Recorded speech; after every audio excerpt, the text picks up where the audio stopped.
Hari Om Tat Sat. Hari Om Tat Sat. Jai Guru, Jai Guru, Jai Guru.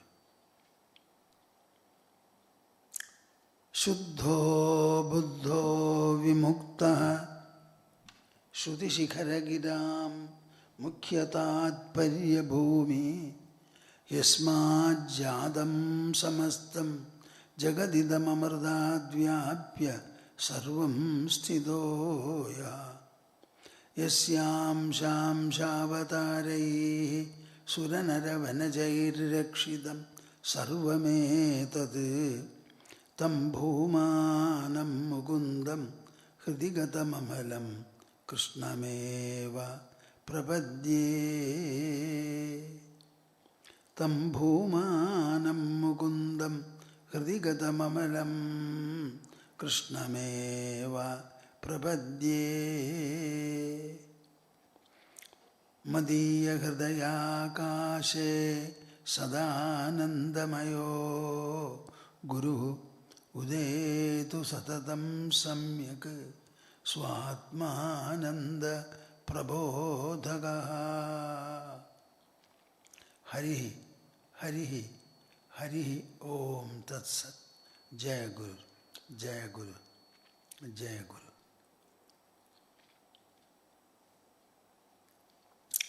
Now we shall have 3 times joint recitation of the most auspicious monosyllable Om. Remember very well that every one of you will have to deliberately think that our joint recitation should spread upon the whole earth, showering its benedictions on all creatures living upon our planet. Interlock your fingers and put them on your lap.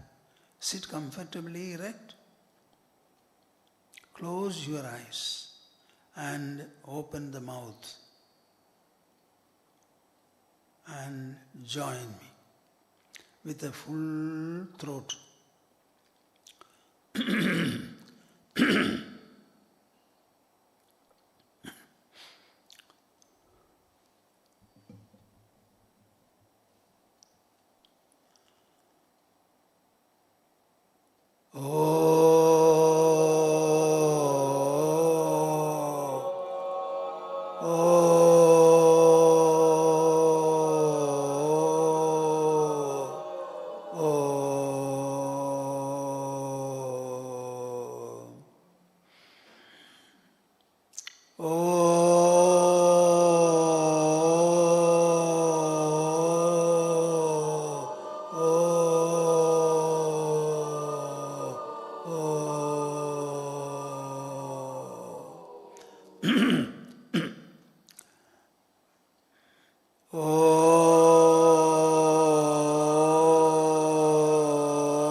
Harihi, Harihi, Harihi Om Tat Sat.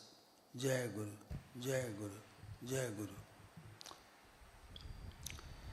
We shall recite the sloka where Arjuna makes his beautiful submission before Krishna, following which Krishna began his spiritual instruction to Arjuna. Karpanya dosho bahata svabhava. Karpanya dosho bahata svabhava. Karpanya dosho bahata svabhava. Karpanya dosho bahata svabhava. Pruchhami tvam. Pruchhami tvam. Dharma sammudha cheta. Dharma sammudha cheta. Yachreyasya. Yachreyasya. Nishchitam bruhi tanme. Nishchitam bruhi tanme.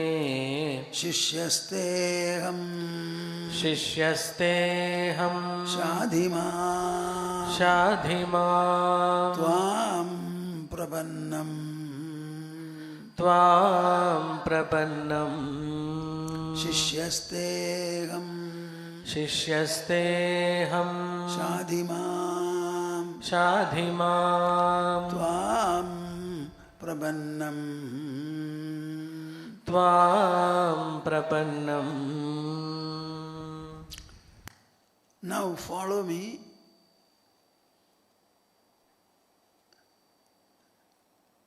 This sloka number 32 which we are discussing. Atmaupamyena sarvatra आत्मौपम्येन सर्वत्र samam pashyati yorjuna समं पश्यति योऽर्जुन sukham va yadi va dukkham सुखं वा यदि वा दुःखं sayogi paramo mataha. स योगी परमो मतः. I have been elaborating upon the message of this verse somewhat quite well. Today also I continued the same theme. But I want you to understand something very, very important. What is that? Spirituality means meditation. Meditation means nirvikalpa samadhi. This is what even advanced seekers and even ascetics think. But is it so? Is it so? Is a point I want to raise and make you think repeatedly. There was no time for meditation so far as Arjuna was concerned and Krishna also was concerned in the battlefield of Kurukshetra, where war cries had already been raised and the discharge of arrows was about to begin. The moment Krishna's instruction was over and Arjuna was composed, restored to his stability, the discharge of arrows began. There was not much of a delay. What do you understand from this?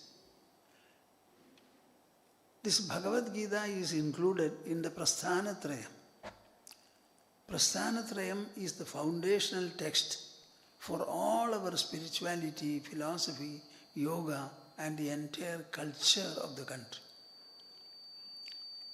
If Bhagavad Gita occupies the central position in the Prasthanatrayam, what do you think of its spiritual status? Everything is contained there. Everything in spirituality, philosophy, yoga, everything is contained there. So in that text, Krishna is instructing Arjuna, who had no time to do any further austerity or meditation. He had already finished all his austerity. 12 years primarily and 1 year additionally. With that spiritual austere enrichment, he has come to the battlefield of Kurukshetra only to fight. That fight he was not able to begin. So the instruction became necessary. Throughout the instruction, Sri Krishna is imparting to Arjuna only the zenith of spiritual wisdom, knowledge. And by imparting this knowledge, what Sri Krishna wanted to achieve was Arjuna's doubt should be dispelled. Ignorance should be totally redressed. His oscillation should come to a stop. Clarity should reach its zenith. And he must be able to overcome all his ignorance and delusion. What further is there? What does spirituality say? Spirituality says that you are the self. And you don't have to attain it. You have to realize that you are the self. You are already the self. You were, you are and you will be. What you have to do is to realize it. Realization is experiential knowledge. This realization is to be approached by the mind and the intelligence together.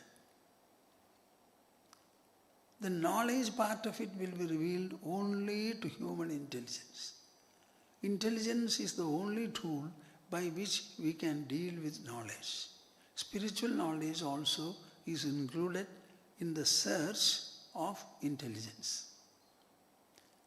The benefits of intelligence, whatever it does, will be reflected in the mind, as a result of which it will become calm, peaceful, poised, harmonious, stable and still. Let there be no mistake. It is in such a background that you have to look at this verse. Sa yogi paramo madaha. That yogi is considered to be par excellence, says Krishna. Which yogi? Who is able to sukham va yadiva dukkham samam pashyati. He who is able to look at sukha and dukkha with evenness and equalness and equipoise. And what are these sukha dukkhas? The only mental responses life and the world together can generate in the human mind. Let the world be huge and heterogeneous. What? What of it? Through the five senses, when we approach them and try to interact with them, they can only produce pleasantness and unpleasantness, the two responses from the mind. And these responses are not from the world. It is responses to the objects of the world from the mind. And senses come in between to bring about the interaction between the mind and the world objects. So what are these sukha dukkhas? Are they created by the world or are they generated by the mind? In the form of responses to the objects of the world. All the infinite objects put together can only evoke sukha and dukkha in us. I am asking you, my dear listeners, is this a fact or a fiction?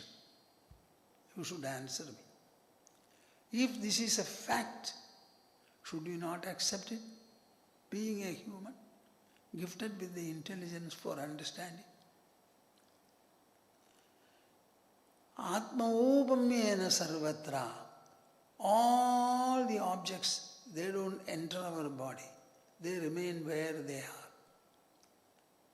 What is entering our body is what? The contact that they make in the five senses. The sensory impressions are sent up to the brain center in the form of electrical pulses. So where is the experience or reaction taking place? It takes place within the body, above the plane of matter and energy, in the mind, which is above matter and energy, in the intelligence. That is where these sukha dukkhas, whatever they are arising. And you have to look at them with equipoise. Everything is reflected in you. The I is the first factor and the reflections follow. No object ever enters from outside inside you. Yet experiences are had. These experiences are generations of your own mind. And mind is supramaterial. By developing a sense of equipoise towards sukha dukkhas, you have developed what? What? You have conquered the whole world, because it cannot produce anything different from or beyond the sukha dukkhas. And these Sukha dukkha's become equal to you. Neither of them creates a preference nor a prejudice. So let repeatedly Sukha dukkha's be produced. Your mind and intelligence will be inundated by equalness and equipoise. What else is to be done? So the whole world becomes neutralized in you, nullified in you. The entire mind, by developing this evenness of attitude, overwhelms all kinds of inputs and impacts from the objects. All kinds of inputs and impacts from the objects. Just imagine what will be that great and glorious state. That is why he says that yogi is paramo madaha. He is the supreme. Hanuman was such a yogi. There are many others also.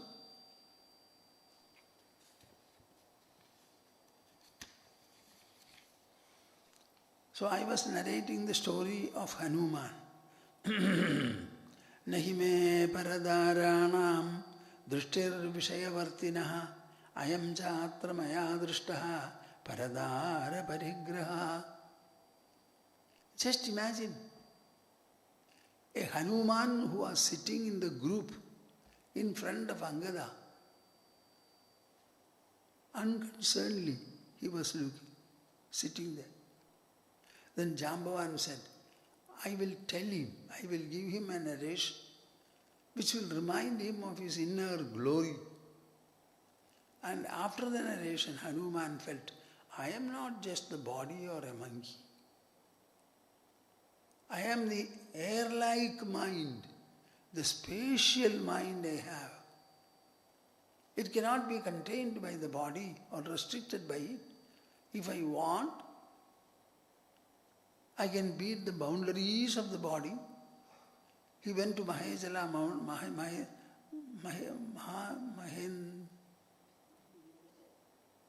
don't remember the name. He went up the mountain and the mountain started swinging when he went left and right. Then he took a leap to reach there. And everywhere he was searching through as a messenger of Angada and Sri Rama.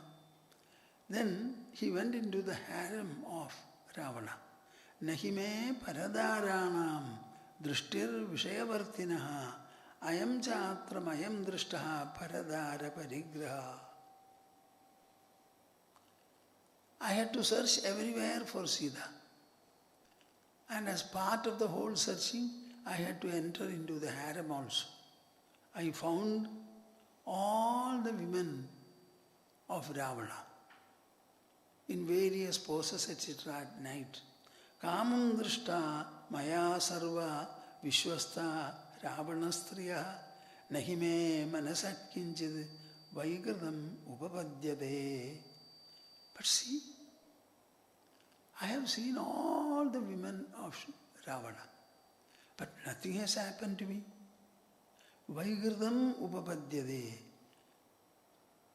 I feel consoled and reassured that nothing has happened to my mind emotionally in the way of a turbulence, attraction or otherwise. Mano hi hedu sarvesham indriyanam pravartane shubha shubha swavasthasu tachame suvyavastidam. Mano hi hedu sarvesham. What do you think of Hanuman? See what he says. Is this not the only truth we have been exposing throughout all the series of discourses we have been giving? Mano hi hedu sarvesham indriyanam pravartane. Mind alone is the cause for all the activities of the senses, all the interactions. Shubha shubha swavasthasu tachame suvyavastidam. That mind apparently is remaining stable in me. whatever be the situation or event in which I am. So he felt confident, he was consoling himself, he was happy that he had not done any mistake at all. He was on a mission as a messenger of Angada and Rama. Then he was caught in Lanka. All the people of Ravana went around him and got hold of him. At the advice of all the others, Ravana wanted to kill him because he was an ambassador coming from Sugriva and Rama. People who were close to him, monkeys who were people who were close to him, they said, no, you should not injure or kill anybody at all, especially an ambassador. So he said, okay, set fire to his tail. After winding enough of cloth around him. So they did so. They made the tail big enough with so many clothes around it, and they set fire to it.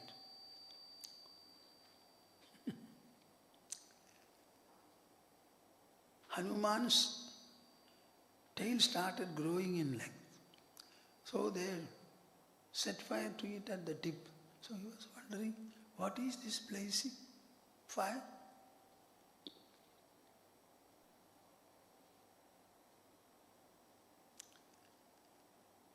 See, he has got a large tail and it has been set fire to. So he found it very easy to use it as a torch and set fire to all places in Lanka, wherever he wanted.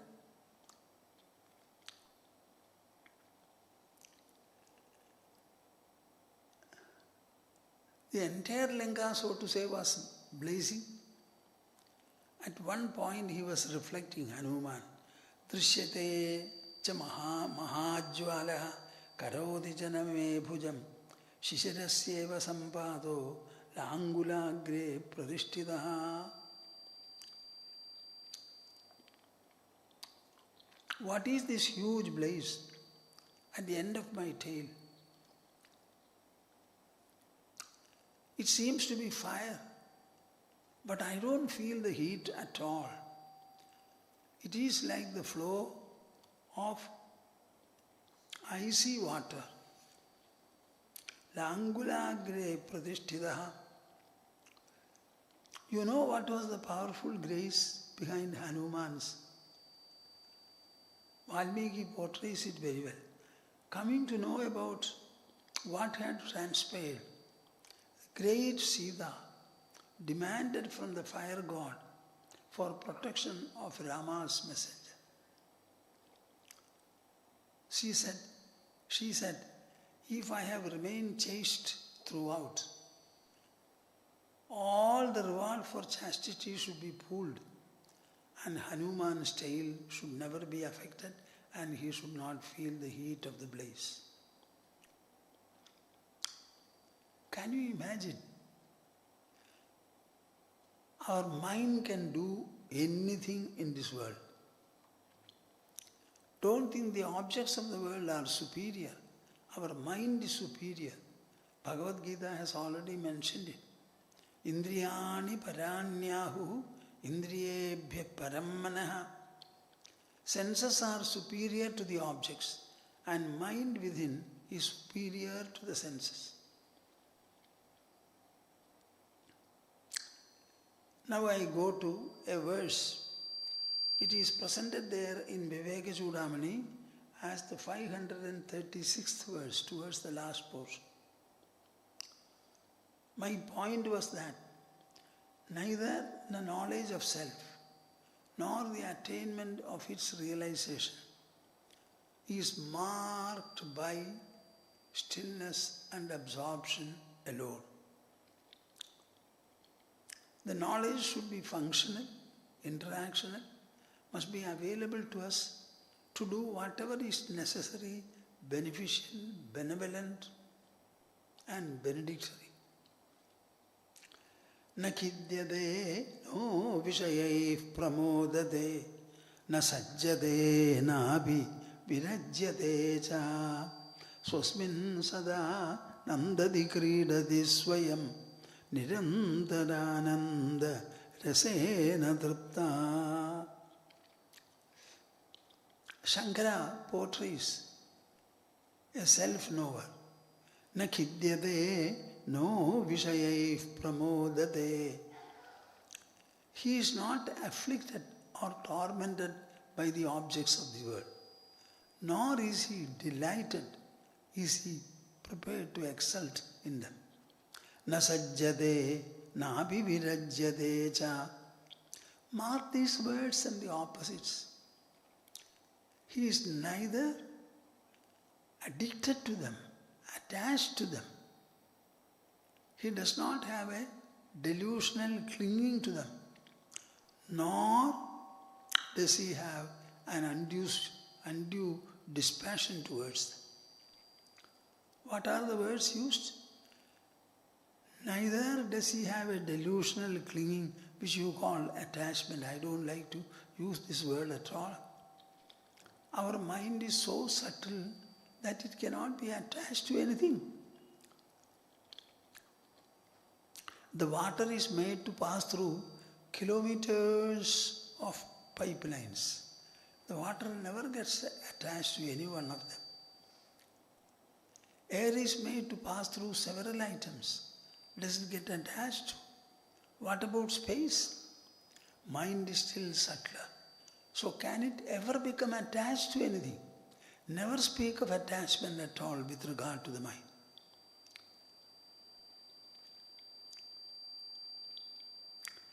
So he is neither tormented by, nor he is delighted, overwhelmed by them. Na sajjade, na abhivirajyate cha. Neither he is glued to them, nor is he hateful towards them. Swasmin sada nandadi kridati swayam. Swasmin sada nandadi kridati swayam. He is always sportful, sporting in himself, in his pure and serene mind, in the serenity, purity and delightfulness of the self. Nirantaranandarasena triptaha, contented and delighted, exhilarated by the incessant anandarasa which the inner presence produces, preserves.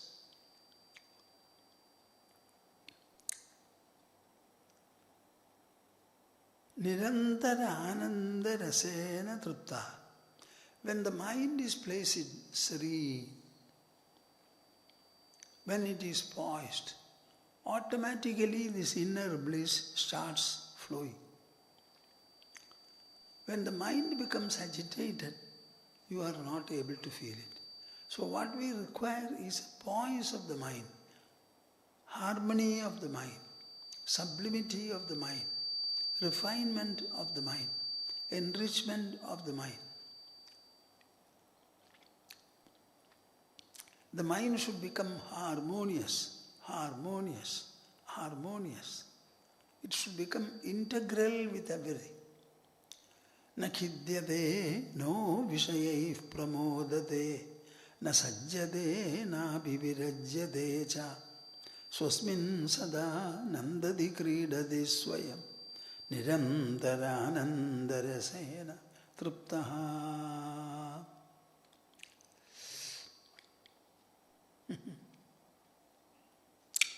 You may experience anything, any object, but that experience is created by the self. See, you may set fire to anything, and many things may catch fire.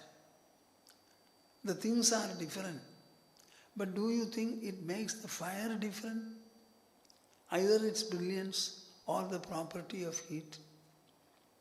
Similarly, experience springs from the self. I may experience an object. So in the process, the object is subjectivized. The subject is never objectivized.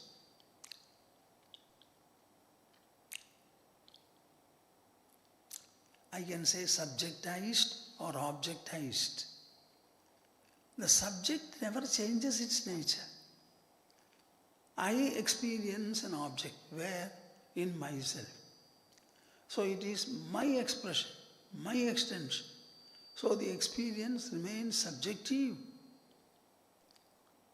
The object is subjectized. Now we go to Yogavāsiṣṭha Rāmāyaṇam.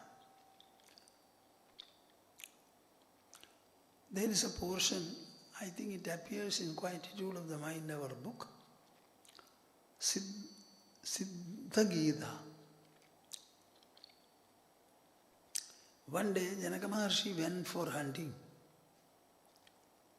In the forest he had his retinue and the game was going on. At one point of time, Janaka Maharshi was attracted to a group of people singing in the air, passing this way. They were severally and uniformly singing. So he left the retinue, moved further, and paid all the attention to their song. So it was a song sung by the Siddhas, enlightened people. I thought I would at least explain to you one of them. Drishtra drishya samayogat pratyānanda niṣcayaha yastam swamatma tattvotham nispandam samupasmahe.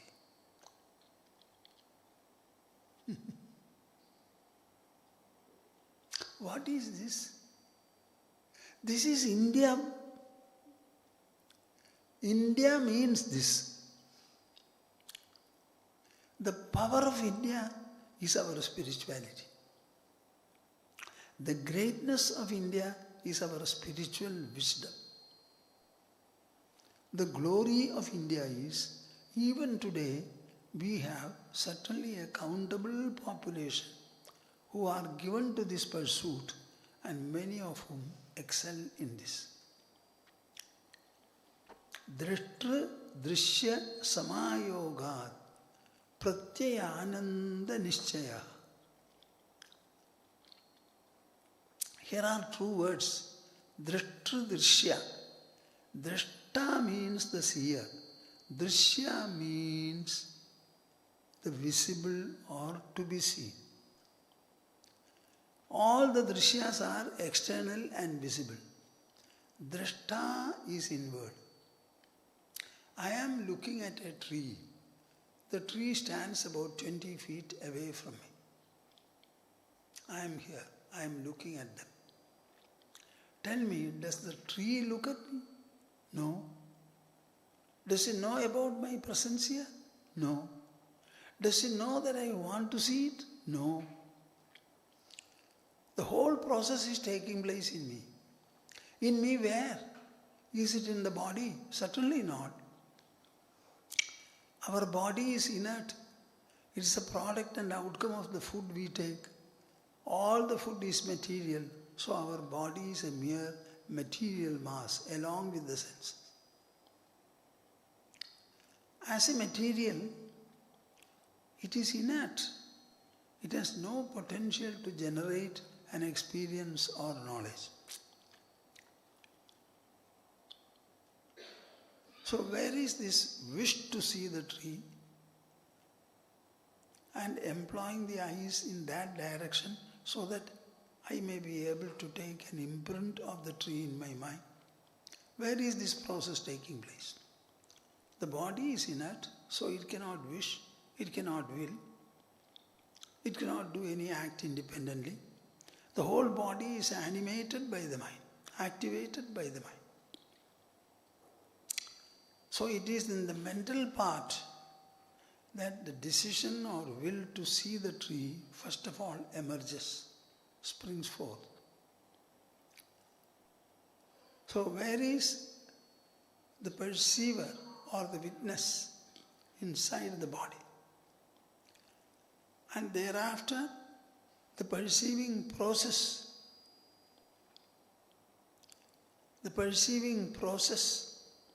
is set on by the mind. And the imprint of the tree is taken again by the mind in itself. So is there anything external here at all in the perception? The perceiver is inside, perceiving process is inside.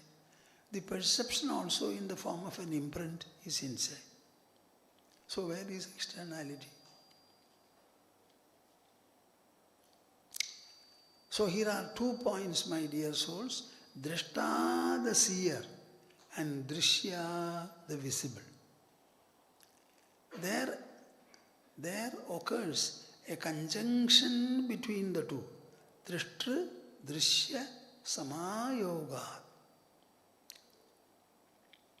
With the help of the eye, there occurs a conjunction between the Drashta and the Drishya inside the body above the range of matter. Then, Pratyayananda Nishchaya. Whenever you see an object and you find a delight, understand that the object is perceived inside and the perception gives rise to delight. So that delightful experience, where from does it come? It comes from a conjunction of the seer and the visible.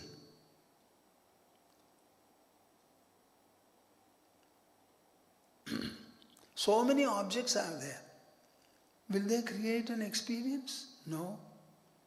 Only when I feel like seeing an object and employ my eyes for the purpose, this process of perception, this takes place. So where is this Ananda felt? It is inside. It springs from where? It springs from my own within, from the subject, the drashta.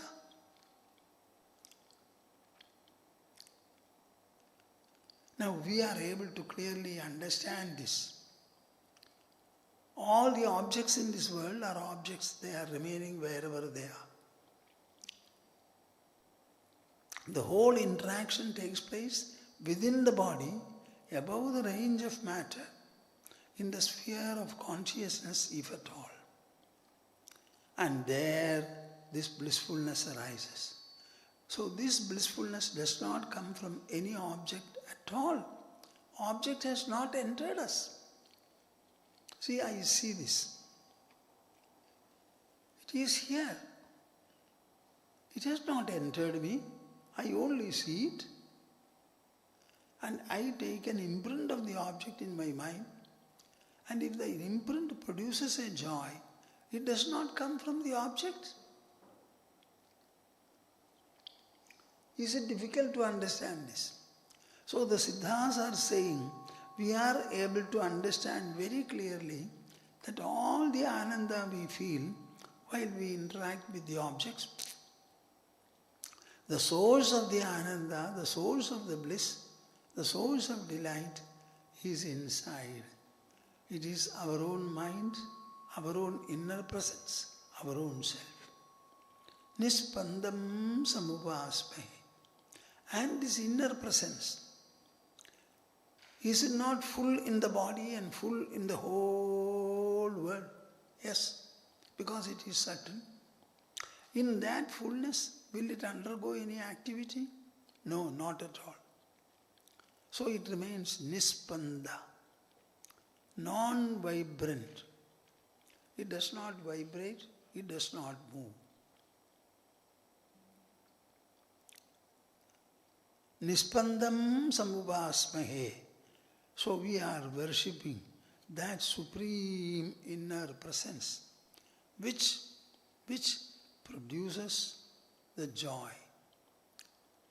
And for that purpose, there occurs a union between the drashta, the seer, and the visible, the drishya.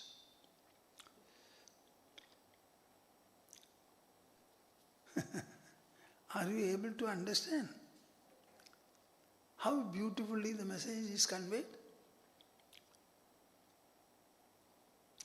You may be in the midst of infinite objects of the world. No object at any point of time which you perceive with the senses ever enters within your body. Even your child, the child remains outside. Whatever feeling of joy you have by looking at the child is because of your eyes on the one hand, mind on the other, and the self on the other. All experiences are inner.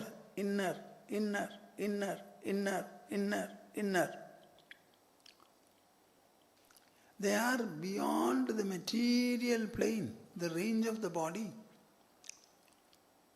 Our body is inert, matter, material mass. It has no potential to generate experience or knowledge. So take away the body from your experiences. Take away the senses. It's all created by your own inner mind, inner presence. Now we go to the 33rd verse. This is a chapter devoted to meditation. Why are we meditating? To understand all this. By practicing meditation alone, your mind will become sharper. You will be conscious that you have a mind, you have an intelligence. What are they doing and what is the impact of their action? The whole inner instrument and whatever is going on there will become legible to you, intelligible to you, only when you sit, close your eyes and try to observe within. That is why meditation is indispensable and invaluable. But that is not the be-all and end-all of it. Arjuna is raising a question. Yoyam yogastvaya proktaha samyena madhusudana edasyaham na pashyami chanchalatvat sthitim sthiram. What a beautiful question. I think we should reward Arjuna for having raised these questions.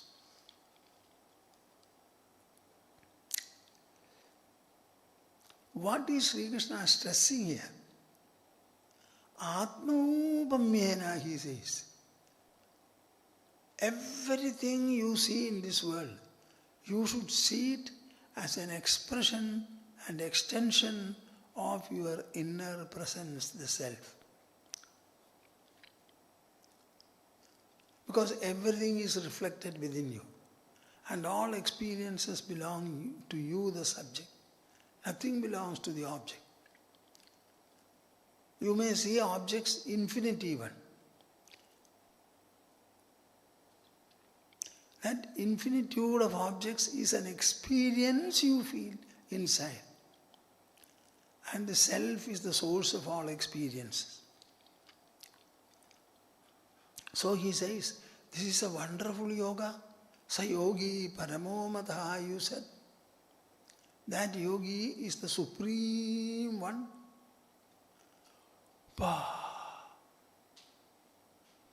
See what Arjuna says. Yoyam yogastvaya proktaha samyena madhusudana edasyaham na pashyami chanchalatvat sthitim sthiram. Follow me. Yoyam yogastvaya proktaha. Yoyam yogastvaya proktaha. Yoyam yogastvaya proktaha. Yoyam yogastvaya proktaha. Samyena madhusudana. Samyena madhusudana. Samyena madhusudana. Samyena madhusudana. Edasyaham na pashyami. Etasyaham na pashyami. Etasyaham na pashyami.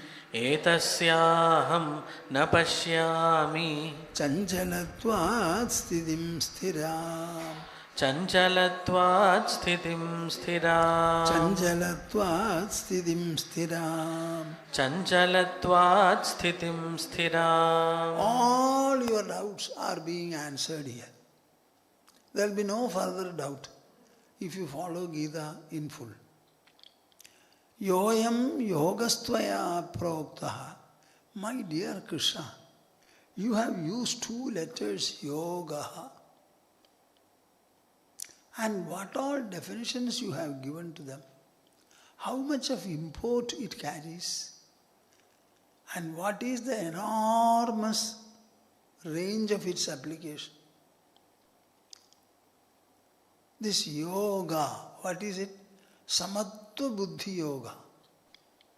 Where your mind and intelligence both equally become sama, balanced, harmonious, equal, even, equipoised. So this yoga, which is in the way of mind's equipoise, samyena madhusudana, edasyaham na pashyami, chanchalatvat sthitim sthiram. This yoga, can it ever become stable in one? Constant in one? Unflinchingly? Without any oscillation? I don't think. Chanchalatvat sthitim sthiram. What I find is, everything in our body, particularly the senses and the mind, they are very desultory. Very desultory.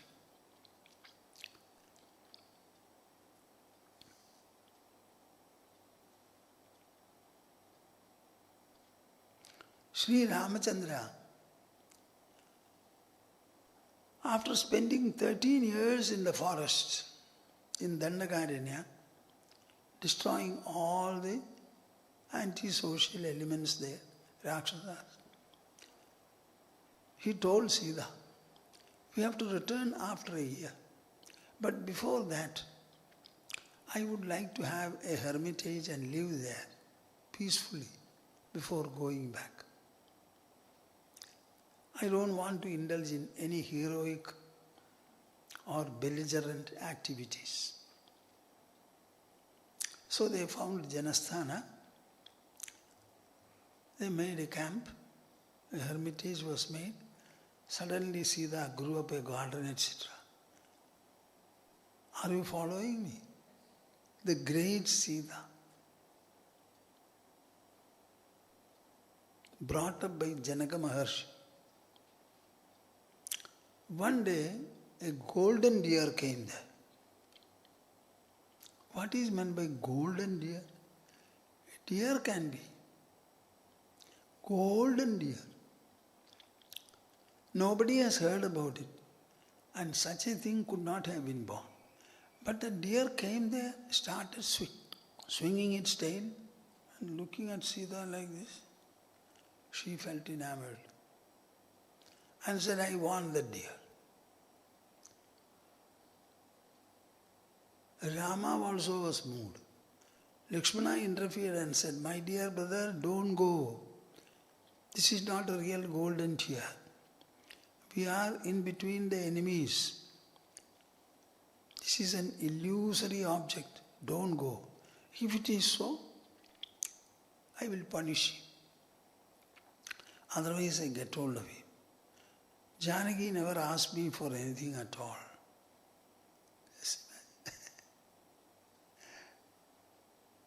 Sita first was attracted to, and Rama was persuaded by.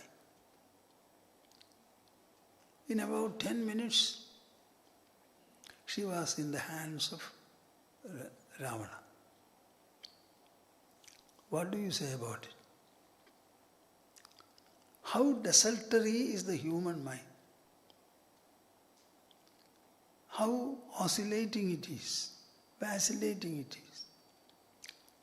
So I don't find that it is possible for the human mind to attain the state of yoga. Chanchalam hi mana Krishna pramadhi balabhadridham tasyaham nigraham manye vayoriva sudushkaram. I don't think you are listening to me with attention. This is the question he is asking in the 6th chapter. After listening to Sankhya Yoga, Karma Yoga, then Jnana Karma Yoga, Karma Sannyasa Yoga, all these are over in the 6th chapter. The basic tenets are already explained. And Krishna concluded saying that Atmaupamena sarvatra samam pashyati Arjuna. You will have to see everything as an expression and extension of the self within yourself. You get up in the morning. How do you get up? Oh, I am. That I am awareness dawns in you. Then you start looking at the objects. So this looking at the objects and getting up with the awareness, I am. Where is it taking place? Within you. And all that follows further, is it not an extension from this? First is an expression. All the rest is an extension. So is not everything an expression and extension of yourself? What is the problem in understanding it? Nature has gifted you with an intelligence which alone is the instrument for dealing with knowledge. Animals don't have it, birds don't have it, reptiles don't have it. Only the humans have. So he says, Chanchalam hi mana Krishna pramadhi balavadridham tasyaham nigraham manye vayoriva sudushkara. Arjuna's statements also are very well grounded on facts. Recite. Chanchalam hi mana Krishna Chanchalam hi manah Krishna pramadhi balavadridham tasyaham nigraham manye vayoriva sudushkaram. Chanchalam hi mana Krishna pramadhi balavad dridham. Krishna, mind is very, very desultory. It always distracts. It's always subjected by multiple instigations. It's always desultory. Pramadhi, very turbulent. Balavad dridham, very strong. In this desultoriness, it is very strong, very turbulent. Tasyaham nigraham manye. I consider that restraining such a mind which is given to turbulent desultoriness, vayoriva sudushkaram. It is just like trying to wrap up air. What do you say? Do you have anything more to say than what Arjuna said?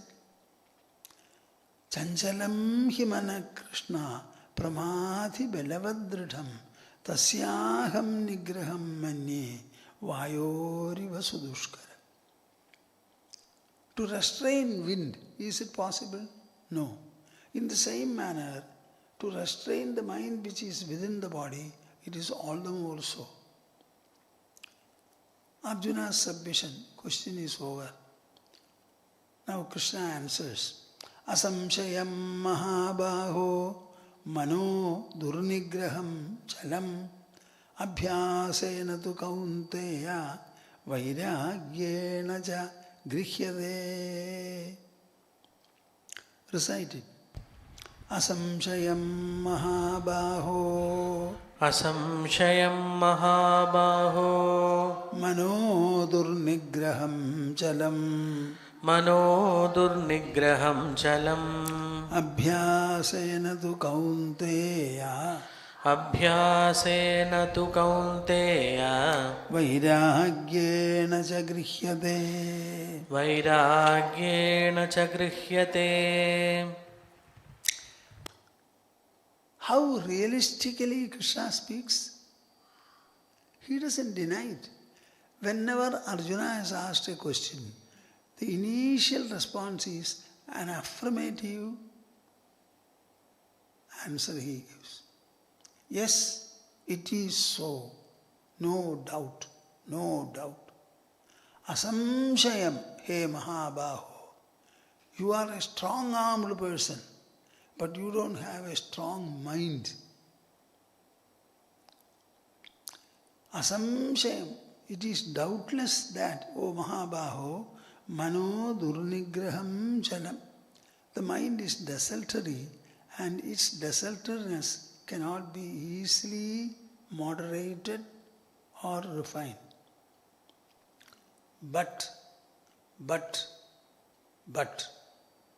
Abhyasena tu kaunteya vairagyena cha grihyate.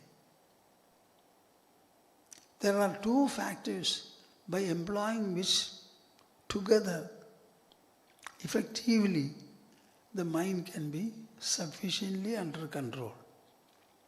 Abhyasena vairagyena. One is persistent practice, another is dispassion.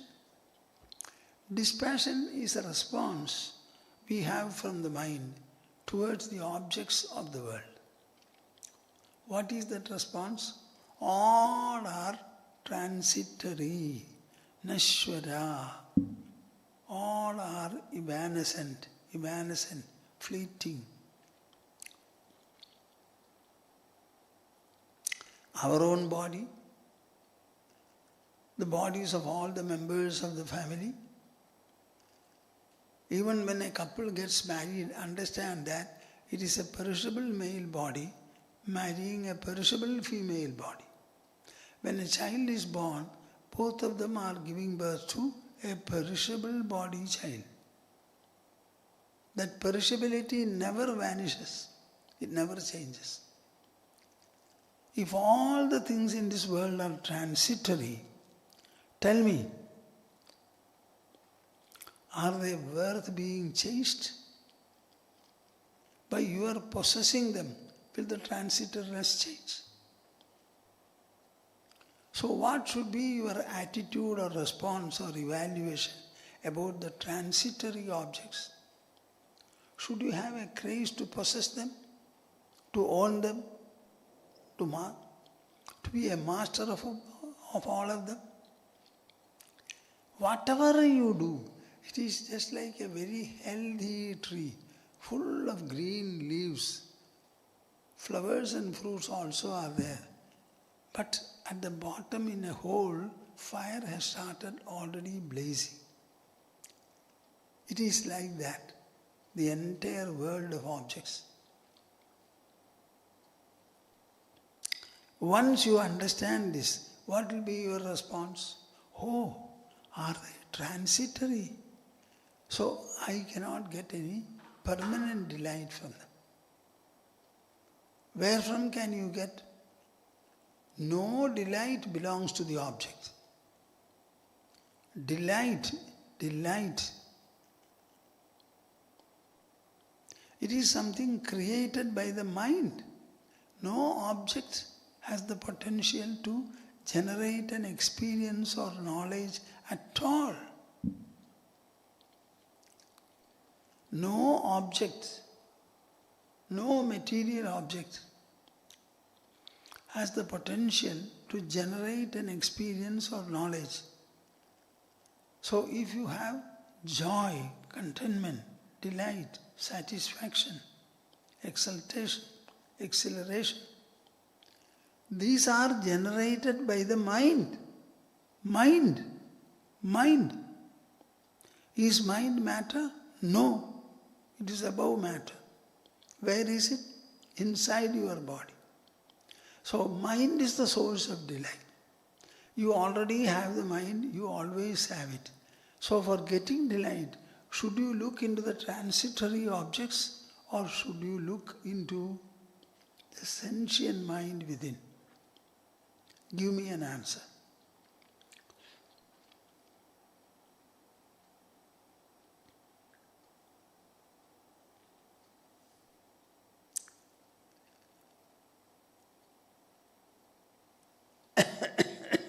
The emotional response following this kind of an evaluation about the transitoriness of objects, that is called a dispassion. In place of passion, the mind will start growing dispassion. In place of developing attraction, the mind will start growing a repulsion. In place of feeling pleasant, you will start feeling unpleasant. This dispassion follows an assessment by you that all the objects in this world, including your body, are transitory. Abhyasena tu kaunteya vairagyena ca grihyate. Abhyasa is something which you have to pursue.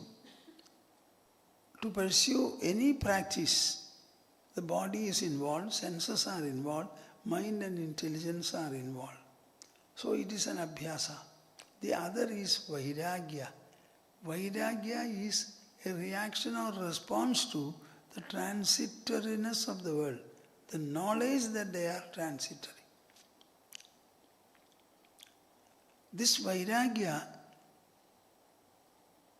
instills enormous strength into us, stability into us. You will have an unshakable position. See, we hear that somebody has died. All people are born to die. If somebody has died, is there anything new to it? Maybe a person has died young, leaving a great gap. So you can inquire. By his departure, what are the difficulties that have arisen? Are there children? What about the resources of the family? Inquire into it. And if anything needs to be done, try to go forward and do it. Otherwise, death is the climax of life. It is the crowning end of life.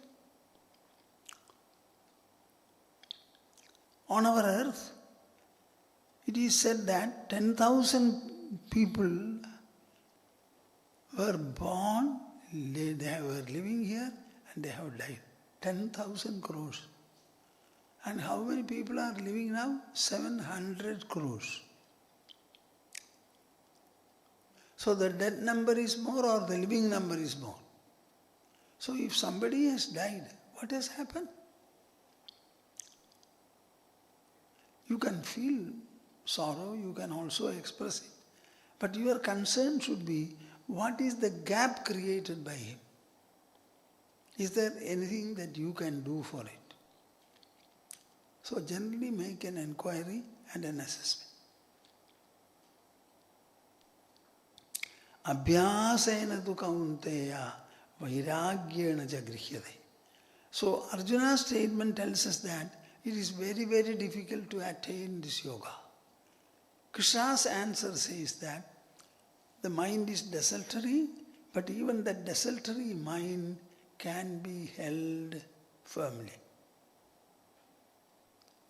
You must be spending time and effort for it, and you must also correspondingly have a quality inculcated into your mind, namely dispassion.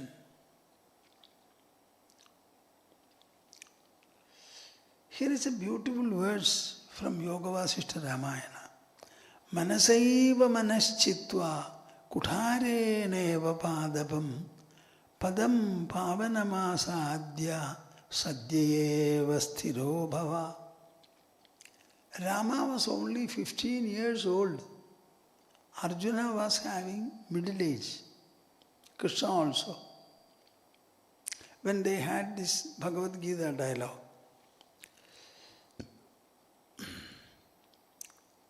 The 15-year-old Rama was sharp enough, perceptive enough, attentive enough to grasp loftier and loftier messages from sage Vasishtha. From morning, daybreak to day set.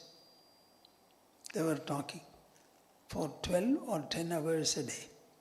Can you imagine the impact it created in Sri Rama, who was only 15 years old? So at one point of time he says, Manasaiva manaschittva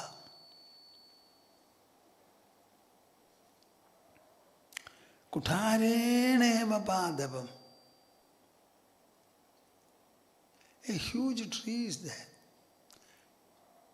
Its branches are to be cut. So what do? You take a hefty chisel. It is fixed to a wooden handle. And with the wooden handle you start cutting. Finally the branch falls. And you can cut all the branches from a tree by climbing upon it.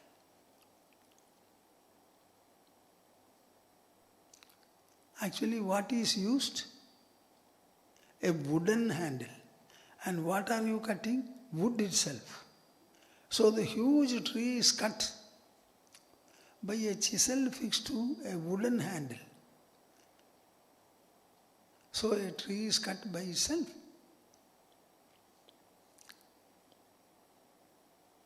Are you getting the message? Manasaiva manaschittva. By the mind itself, you have to quell the mind. Kuthareneva padapam. By a chisel fixed to a wooden handle, how do you cut even a tree? Padam pavanamasadya. So using the mind itself, you overcome the mind, overwhelm the mind. Sadyayeva sthiro bhava. And become stable, poised and harmonious. See, what is the answer? Arjuna says, mind is desultory and strong, turbulent.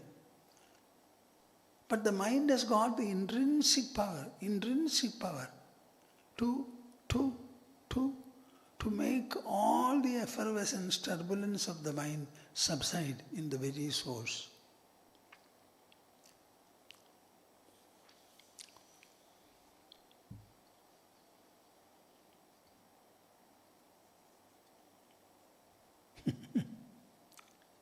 See, every day we are interactional for 16 hours of the day.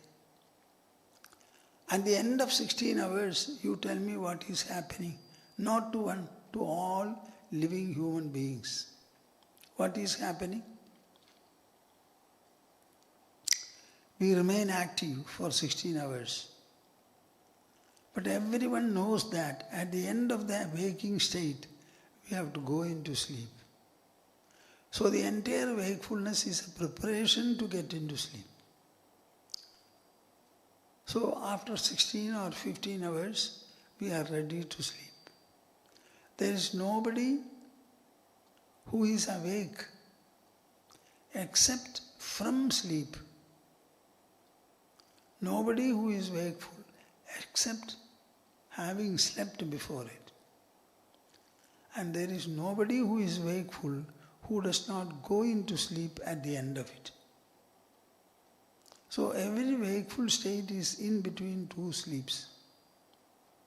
Can you show me one person who has become wakeful except after having woken up from sleep? So at the end of the day, what happens? In less than half an instant, our mind completely wipes off all the impacts of the 16 hours of interactions. And in those impacts, everything can be included. Somebody would have died, somebody would have got married, a childbirth would have taken place, one should have been hospitalized. All the variety of experiences would have been there. But the mind completely wipes off, obliterates all the impacts and pushes you to sleep. And you lie coiled up there for 8 hours of the duration of the wakeful state. Why I say this? Only to tell you and ask you, what is the power of the mind then? You always speak of the agitating mind, tormenting mind, afflicting mind, disturbing mind. But the same mind has got the power to completely wipe off the interactional impacts and put you to sleep. So is it all what Arjuna has said? Chanchalam himana Krishna prabhati balavadritam tasyaham nigraham manye vayoriva sudushkara. Dealing with the mind is dealing with the air. Is it like that? Or just like a great tree is cut by a chisel fixed to a small wooden handle, the mind can be handled, tackled. Param paurushamaashritya nitva chittamajittadam tam mahapadavi mehi yatranasina chetarad. You see, you should read all this. What a dimension is discussed. Dimension of what? Dimension of mind which you have. Dimension of the intellect that you have. Param pavrushamaashritya. Take recourse to your own will and wish. Will and wish. Nitva chittamajittadam. Lead the mind to mindlessness as if in sleep. Tam mahapadavi mehi. Attain to that supreme inner abode. Yatra nasina chedara. Where neither you nor another is there, reigns. What happens to you in sleep? Are you reigning there? What about your family members, your belongings? But still you sleep for 8 hours completely unaware of everything, and you get up to say everything is okay. I slept comfortably. So such a state is possible and we know it. Everybody experiences sleep. Param paurushamaashritya nitva chittamajittadam tam mahapadavi mehi yatra nasina chetarad.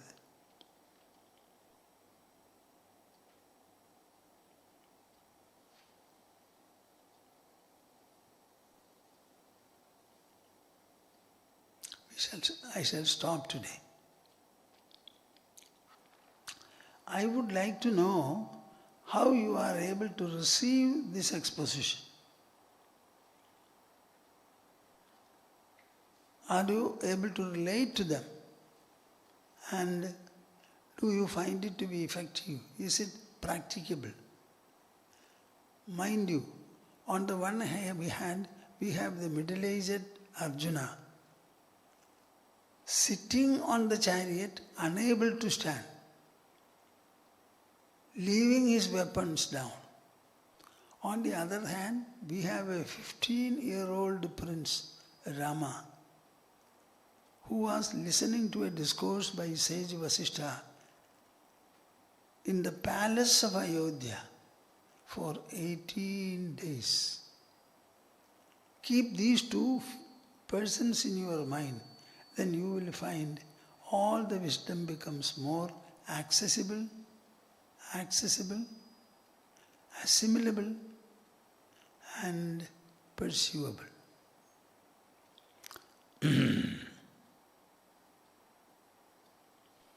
Samvedyavarjitamanuttamamekamadyam samvidpadam vigalanam kalayan mahatman hridyeva tishtha kalanarahita kriyam tu kurvan akartrapadamedya samodita shri kurvan akartrapadamedya samodita shri.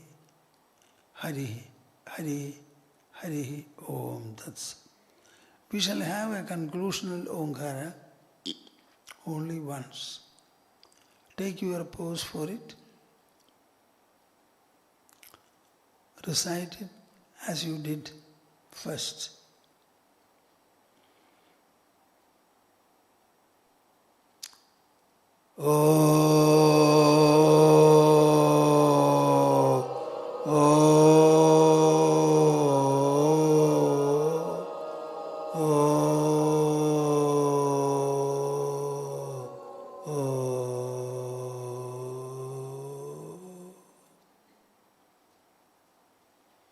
Hari Om Tat Sat. Jai Guru, Jai Guru, Jai Guru.